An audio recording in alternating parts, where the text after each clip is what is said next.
काँग्रेसचं परिस्थिती या शहरामध्ये आपण पाहतोय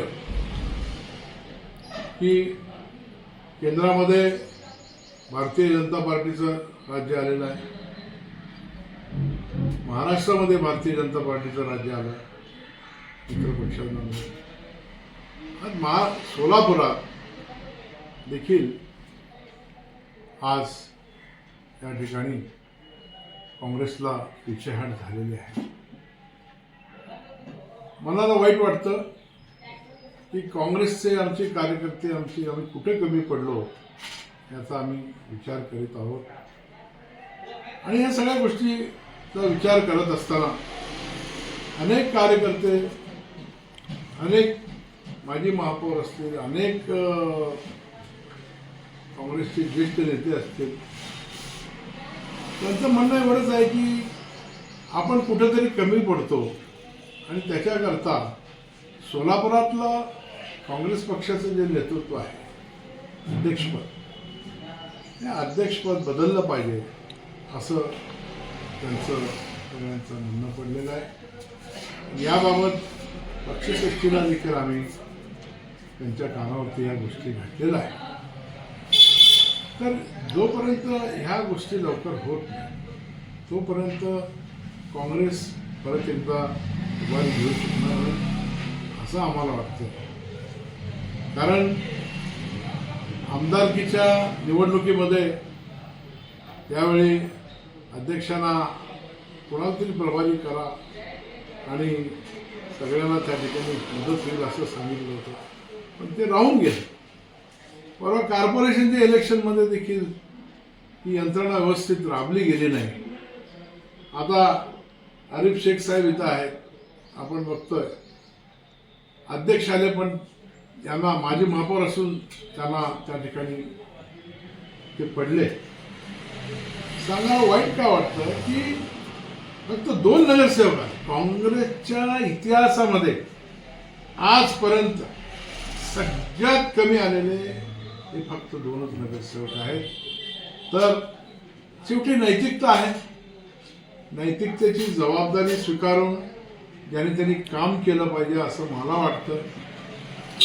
तर आता गटनेते पदाची जबाबदारी त्यांच्यावरती पडलेली आहे। निश्चितपणे महानगरपालिकेत ते चांगलं काम करतील, महापालिका गाजवतील अशी आशा मी त्यांच्याकडून करतो।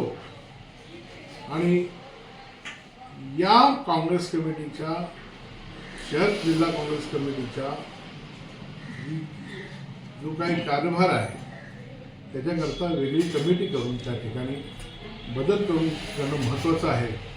याच्याकरता मी आज आपल्यासमोर मी श्रेष्ठीला देखील विनंती करतो। तुमची काय मागणी?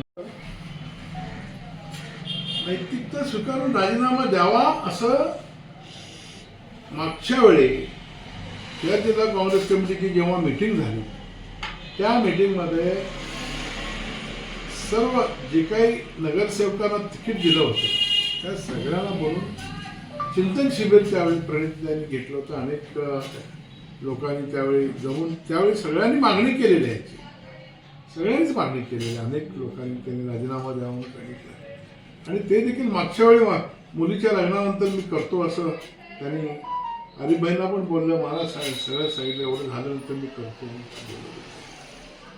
तर निश्चितपणे त्यांनी राजीनामा द्यायला पाहिजे असं माझं वैयक्तिक मत आहे।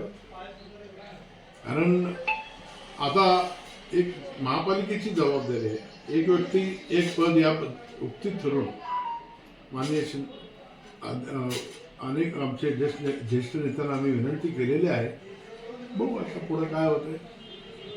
जे आतमध्ये खतखततंय ते मी उघडपणे बोलतो, लोक कार्यकर्ते त्याच्यामध्ये बाकीचे कोण बोलायला तयार नाही, तर त्याच्यासाठी मी आज आपल्या समोर खतखत होऊन आला पण बाहेर येणार झालं, खतखत बाहेर येणार झालं।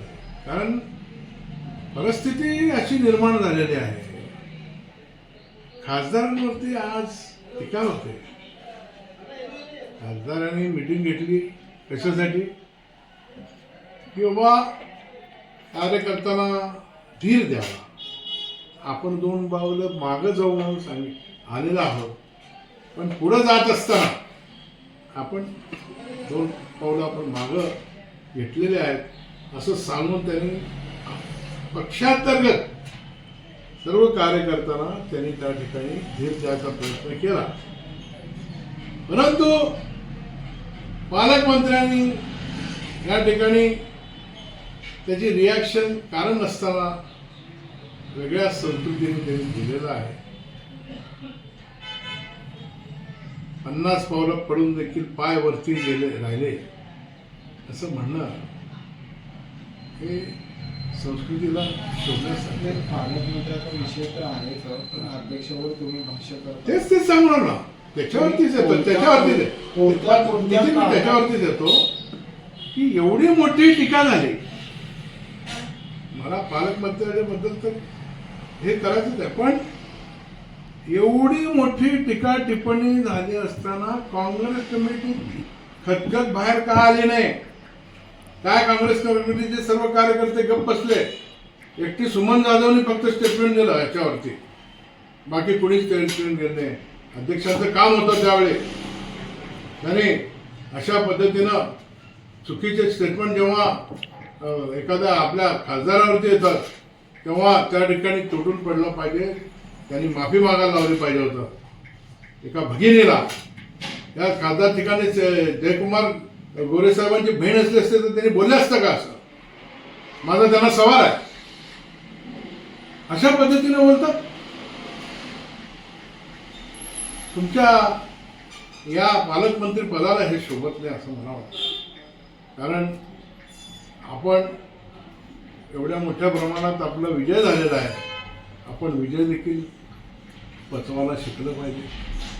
त्या ठिकाणी सगळ्यांना तुम्हाला काहीही दिवसलं नसताना देखील तुम्ही या पद्धतीनं त्यांच्यावरती तुम्ही आरोप केला आणि हे चुकीचं आहे. याचा मी निषेध करतो. 2 गोष्टी, 2 मुद्दे. एक व्यक्ती